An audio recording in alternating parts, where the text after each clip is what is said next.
Hello guys, welcome back and welcome kung bago ka sa channel na to. So yung topic natin ngayon is arithmetic sequence. So yung arithmetic sequence is a sequence where each succeeding term is obtained by adding a fixed number called the common difference. So anong ibig sabihin nun? So example tayo. So ito yung example ng ating arithmetic sequence. May kita nyo, nagad lang tayo ng 4. 3 plus 4, that is 7. 7 plus 4, that is 11. 11 plus 4, that's 15. Okay? So, nag-add tayo ng fixed number para makuha natin yung mga succeeding terms. So, yun yung sinasabi ng definition ng arithmetic sequence. Okay?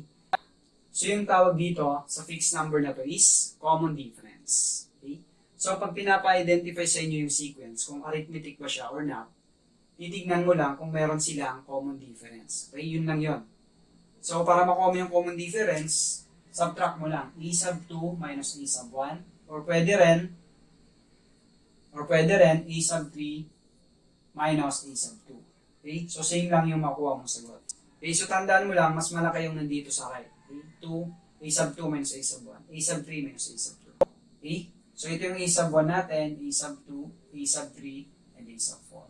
So yung common difference is a sub 2 minus a sub 1. So 7 minus 3, that is 4.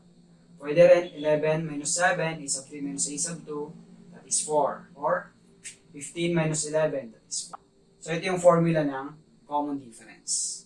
Kung gusto nyo i-check yung sequence, kung arithmetic ba siya or not. And then, pag pinapasolve naman sa inyo yung next terms ng ating arithmetic sequence, so halimbawa a sub 5. So, add mo lang dito sa a sub 4 yung common difference para makuha mo yung a sub 5. So, 15 plus 4, that is 19. Okay? So, kung a sub 6 naman, so for a sub 6, add mo lang yung common difference sa a sub 5. 4 plus 19, that is 23. Okay, ganun lang. So, kung pinapahanap naman yung, halimbawa, a sub 15. Now, meron tayong formula dito. So, yung formula natin sa arithmetic sequence is a sub n is equal to a sub 1 plus n minus 1 times d. Okay? Yung a sub n, ito yung hinahanap nating term kung pangilan ba siya. Yung a sub 1, yung first term. Yung n is yung number of terms. Then yung d is yung common difference. Okay, now, gamitin natin yung formula para masolve natin si a sub 15. So, a sub 15 is equal to a sub 1, that is 3, plus n. So, yung n natin is 15 kasi a sub 15 yung hinahanap natin. Minus 1 times the common difference. So, ano yung common difference niya? That is 4. Okay? Then, simplify natin. So, 3 plus 15 minus 1, that is 14 times 4. So, 14 times 4, that is 16 for 56. So 3 plus 56, that is 57. So, therefore, a sub 15 is 57.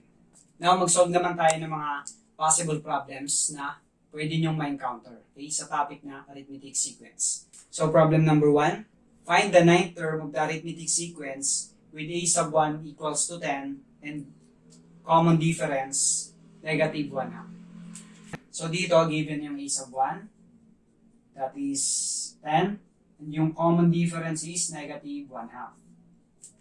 Okay? So, hindi na tayo binigyan ng mga terms. Diretso na a sub 1, hindi. So, direct substitution lang to sa formula. So, gamitin lang natin yung formula.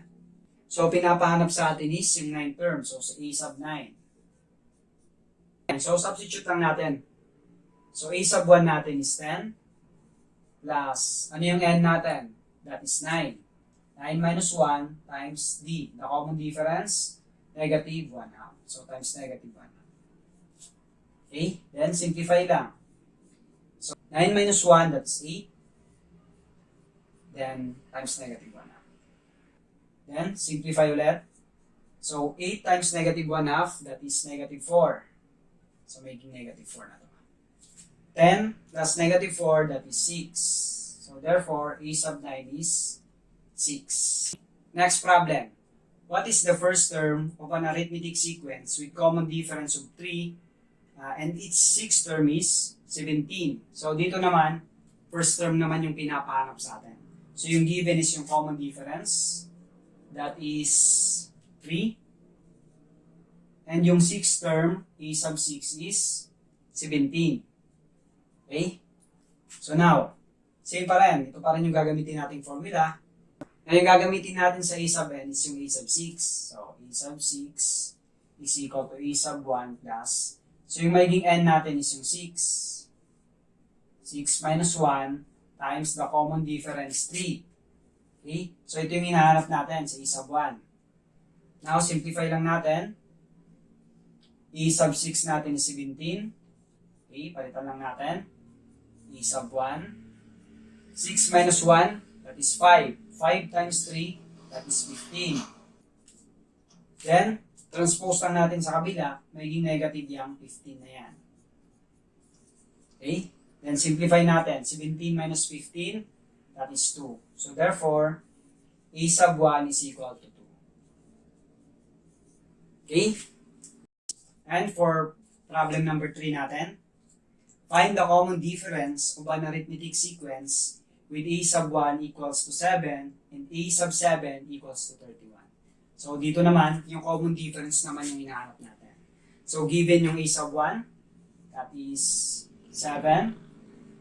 And yung a sub 7 natin is 31. Okay? So, gamitin lang natin yung formula ulit. So, yung a sub 7, yung a sub n, palitan natin ng a sub 7. Kasi yun yung given. So, a sub 7 is equal to a sub 1 plus, so yung n natin magiging 7. Minus 1 times the common difference. Now, alam na natin itong a sub 7, that is 31.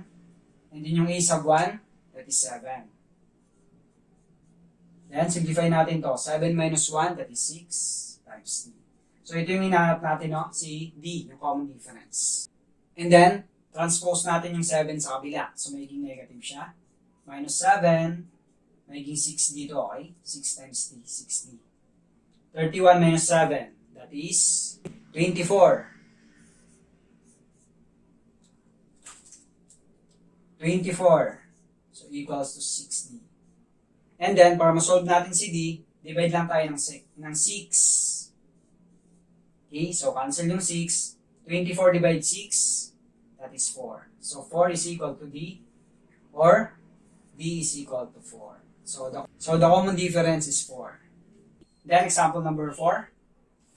Which term of the arithmetic sequence is negative 18 given that a sub 1 is 7 and a sub 2 is 2?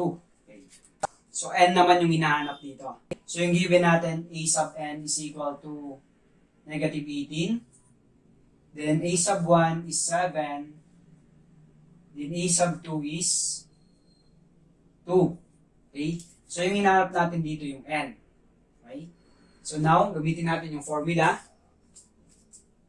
A sub n is equal to a sub 1, that is 7, plus n minus 1 times the common difference. So, di pa natin alam yung common difference. So, solve muna natin yung common difference.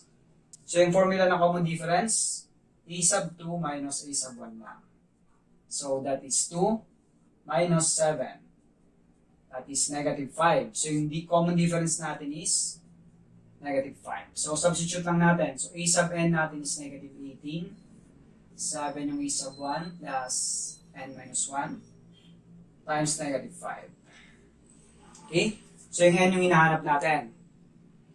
And then, transpose natin tong 7 dito sa kabila. Magiging negative 7 siya. Okay? Copy lang natin to. Then, simplify. Negative 18 minus 7. That's negative 25.